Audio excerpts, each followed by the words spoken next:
steady. Are you happy with your first rehearsal? I'm so happy about that introduction, actually. Yes. You said LighthouseX, and we've been singing together for 4 years, and we've been presented like that a few times now. We are actually Lighthouse 10. Okay. Yeah, but this is always a nice way to start.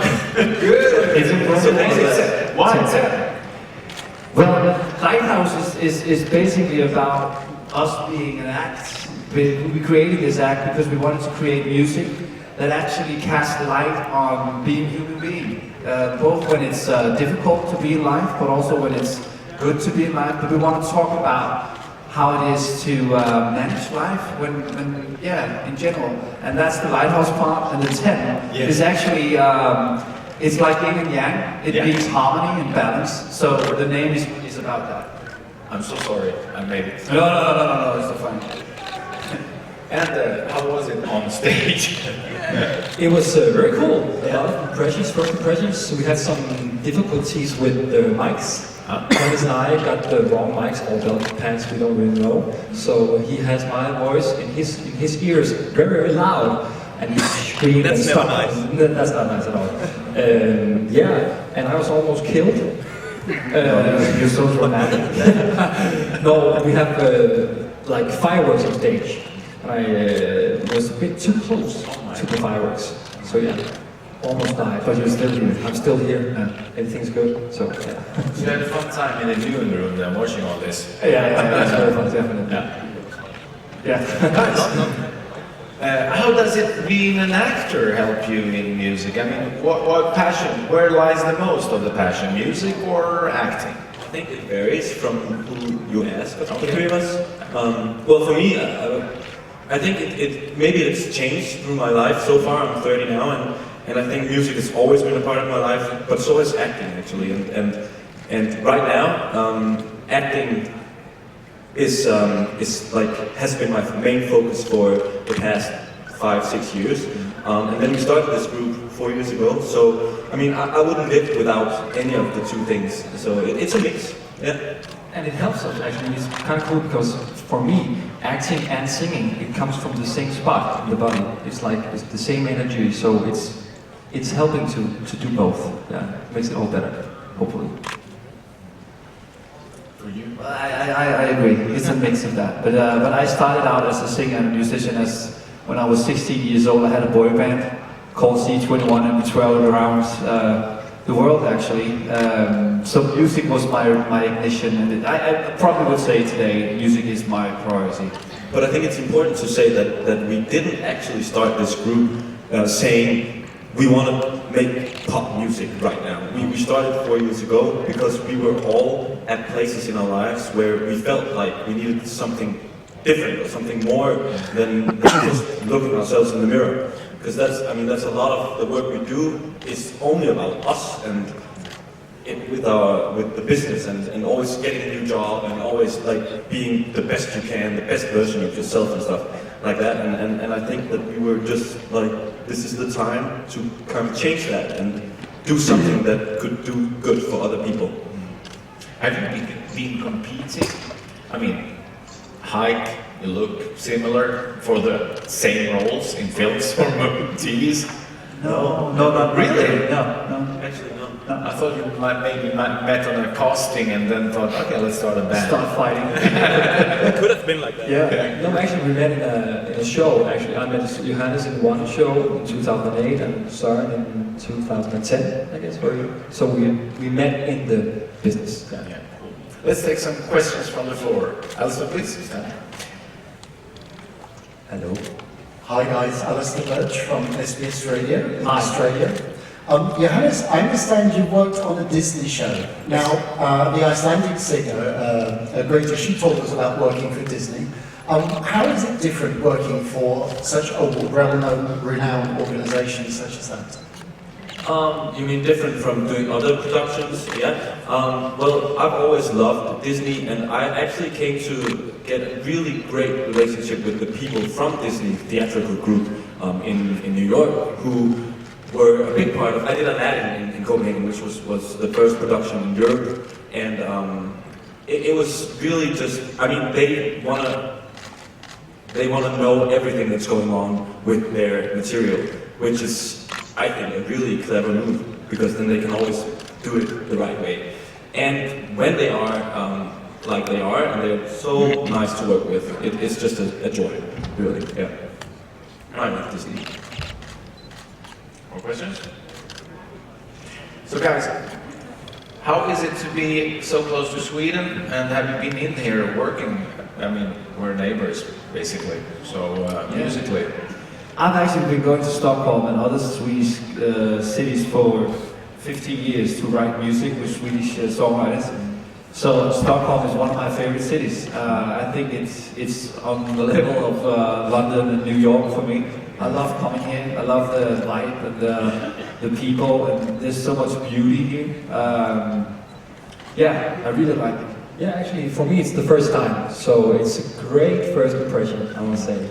Also, you managed to do great weather and stuff. It's good. When you listen to music yourself, some producing, writing, you know, is Sweden one of those countries you look a little extra to, considering, you know? I think you have an amazing pop tradition. As a songwriter, I'm so very inspired by your pop writers, and I love the fact that you really find pop credible. In Denmark, it can be credible, but it's sometimes pop can be something you look down on in a way. But in Sweden, you really nourish it and you know, respect it as a craft, and I love that. Yeah, Max Martin is obviously one of the famous ones, but there's so many gifted people here. You've been releasing stuff. So what is the future for you guys after Eurovision? What are your aims and goals? What would you like to do? Is it more music or is it more acting? Actually, we've been asked that a couple of times now, but the Eurovision has just been such a big part of our lives and careers right now, so we didn't have time to think about what comes next, actually. Yeah, and the thing is that because we were in a Danish local competition, like the big Eurovision, but just for 10 acts in Denmark, and when we were in that show, in that competition, since we won that Danish competition and until now, we've all had so much to do, and I've been working on a show, and the guys have been working on other stuff as well. So, I mean, and that's what we do with this band, because it's so, charity work is such a big part of the group, and so we also have to have other jobs aside from the group, which is really nice, because we like that, and it's a good mix. It gives us something, and it gives us something to write songs about as well. And so it's a matter of many things, including time. Yeah, I mean, we never expected actually to win the Danish competition, so we needed to get all the preparations done and find the time to do that. So yeah, so that's your management's problem, to get you three together, to try to fit some rehearsals and press. A lot of calendar work there. Yeah. Okay, questions? The back there, black t-shirt, please. Hello, LighthouseX, it's JP from Radio International. You young guys, Denmark had quite some nice history at the Eurovision Song Contest. What are your personal favorites from the past at Eurovision and from the Danish side as well? Yeah. Yeah, there's kind of a good tradition being in Sweden. We won the two last times, but no more about that. My favorite Danish act was probably Olsen Brothers, 2001, wasn't it 2001? Yeah? 2000. Okay, yeah. A wonderful song, great guys, strong vocals, just a beautiful pop tune. And your Loreen, one of my absolute favorites as well. Yeah, she came and performed in the Danish finals as well. I think if we're not talking about Danish acts, the one song I remember the most, I don't even remember what her name is. Maybe she's from Greece. You are the one, you're mine, I'm the one. Helena from Paris. Yeah, I love that song. I heard that all summer that year. Greek-Swedish girl. Nice. Yeah, more questions? Distance, please. Hi guys, another question for all three of you this time. You mentioned the charity work. I think you support children. Can you tell us a little more about that? And which came first, the social aspect of your band or the music? Yeah, great question. Yeah, as Johannes touched on, we really gathered around the urge to do a difference. make a difference for other people in this, our society in Denmark, but in the world as a whole. And we find that music is a wonderful tool when you want to create unity and tolerance and understanding, you know, across race, religion, age, you know, nations. And so we actually started it with that, you know, DNA and philosophy that we wanted to make pop music that had a message to it. And then we started writing songs and created these very strong relationships with different kinds of organizations that helps kids and youngsters that are troubled or vulnerable, because we have our own personal histories as well. We have not just been a success all our lives. We've been struggling in our youth as well. So we know about being in this dark place in life and how much it matters when we reach out and get some help from loving people around us. Yeah, and actually that's kind of a weird thing. We decided to make a group, a pop group, but instead of starting singing, we started talking. So we talked a lot the first times and just share our personal histories. We knew most of it beforehand because we know each other from before. And then we just decided to write music about that, because when you write music, you want to have something that means something to you, and we just started with ourselves.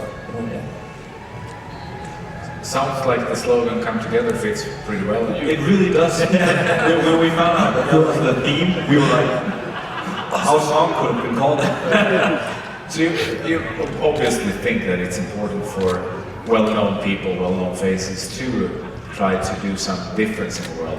It is important if it means something and if it makes sense for you to do that. I don't feel personally that all actors or all singers have to do it necessarily. I think that if you have it inside you can't do anything else but get it out, and then you should do it. And I do feel that to some extent that you do have a responsibility when you have a platform and when you are someone people look up to. Yeah. And actually we had the urge, because like Søren said, our history. For example, I was the fat kid in school. I was bullied a lot and had very low self-esteem and stuff. So I find it so important to tell these small children that there is a light at the end of the tunnel, if you think like that. Because when you're 12 and you get bullied and you're fat and you're singing in a church choir, which is not cool in Denmark when you're fat and you get bullied, it can seem so dark. And to see the light is almost impossible. But when we sing for children or talk with children that have the same problems, and we can see in their eyes that they're like, if those guys can do it, I can. It's just, there you have the song. And that fits your title of the song as well. It does, and basically it's about everyone on this earth can be a lighthouse, can be soldiers of love. So we are not kind of, we don't think that we are the only ones having that opportunity or gift or talent. Everyone of us in this room has the ability to make a change in another person's life. Just as small, it can make a huge impact if we meet each other with love and respect and tolerance. We come a long way by doing that. Perfect. Questions? So, ladies and gentlemen, Lighthouse 10. It's time